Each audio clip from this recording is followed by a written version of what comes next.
Video को शुरू करने से पहले आप सभी कृपया चैनल को सब्सक्राइब जरूर कर लीजिए। बहुत समय पहले की बात है। एक घना जंगल था जहां हर तरह के जानवर रहते थे।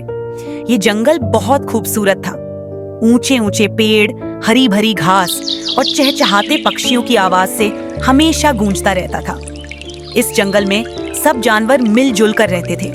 कभी कभी छोटी मोटी नोकझोंक हो जाती थी, लेकिन जब भी कोई मुश्किल आती सब एक दूसरे की मदद करने के लिए तैयार रहते। इस जंगल का राजा था एक बड़ा और शक्तिशाली शेर, जिसका नाम था राजा सिम्हा।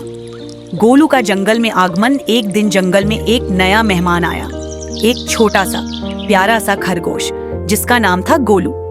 गोलू बहुत चंचल और बुद्धिमान था, लेकिन थोड़ा डरपोक भी था। वह पहली बार जंगल में आया था और नए दोस्त बनाने के लिए बहुत उत्साहित था। लेकिन जब उसने बड़े बड़े जानवरों को देखा तो वह थोड़ा घबरा गया। गोलू जंगल में इधर उधर घूमने लगा और सबको ध्यान से देखने लगा। उसने देखा कि कैसे बंदर ऊंचे पेड़ों पर झूलते हैं, कैसे हाथी अपने विशाल पैरों से जंगल की जमीन हिलाते हैं और कैसे चिड़िया अपने मीठे सुरों में गाना गाती हैं। लेकिन उसे लगा कि कोई भी उससे दोस्ती करने में ज्यादा दिलचस्पी नहीं ले रहा। एक दिन गोलू जंगल में घूमते हुए एक बड़े पीपल के पेड़ के पास पहुंचा। अचानक उसे जोर जोर से किसी के चिल्लाने की आवाज सुनाई दी। वह दौड़कर आवाज की ओर गया और देखा कि जंगल का एक बड़ा भालू बल्लू एक गहरे गड्ढे में गिर गया था। बल्लू बहुत डर गया था और जोर जोर से मदद के लिए पुकार रहा था। जंगल के दूसरे जानवर भी वहां जमा हो गए थे, लेकिन कोई भी समझ नहीं पा रहा था कि बल्लू को कैसे बचाया जाए। गोलू ने चारों तरफ देखा और जल्दी से एक योजना बनाई। उसने पेड़ पर झूल रहे बंदर मोनू से कहा, मोनू भाई, तुम जल्दी से लंबी लंबी बेलें तोड़ कर लाओ। फिर उसने हिरण मीना से कहा, मीना बहन, तुम इन बेलों को मजबूती से बांधने में हमारी मदद करो। सब ने मिलकर बेलों को एक मजबूत रस्सी में बदल दिया। फिर गोलू ने अपनी चतुराई से रस्सी को बल्लू तक पहुंचाने का तरीका ढूंढा। उसने देखा कि पास में एक लंबी डाल पड़ी थी। उसने उस डाल को रस्सी के साथ धीरे धीरे बल्लू की ओर धकेला।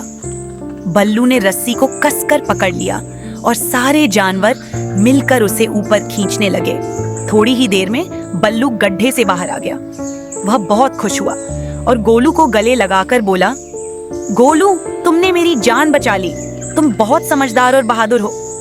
ये देखकर जंगल के सभी जानवर बहुत खुश हुए। राजा सिम्हा भी वहां आ चुका था और उसने गोलू की तारीफ करते हुए कहा, गोलू, तुम छोटे जरूर हो, लेकिन तुम्हारी बुद्धिमानी और हिम्मत बहुत बड़ी है। तुमने यह साबित कर दिया कि सच्ची बहादुरी केवल ताकत में नहीं, बल्कि चतुराई और एकता में भी होती है। इसलिए आज से मैं तुम्हें जंगल का सबसे चतुर जानवर घोषित करता हूँ।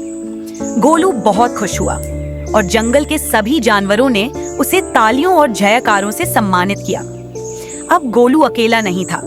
वह जंगल का एक महत्वपूर्ण हिस्सा बन चुका था और उसके ढेर सारे नए दोस्त भी बन गए थे। उस दिन के बाद पूरे जंगल में दोस्ती और सहयोग की भावना और भी मजबूत हो गई। सबने समझ लिया कि मिलकर रहने और एक दूसरे की मदद करने से ही जिंदगी आसान और सुखद बनती है।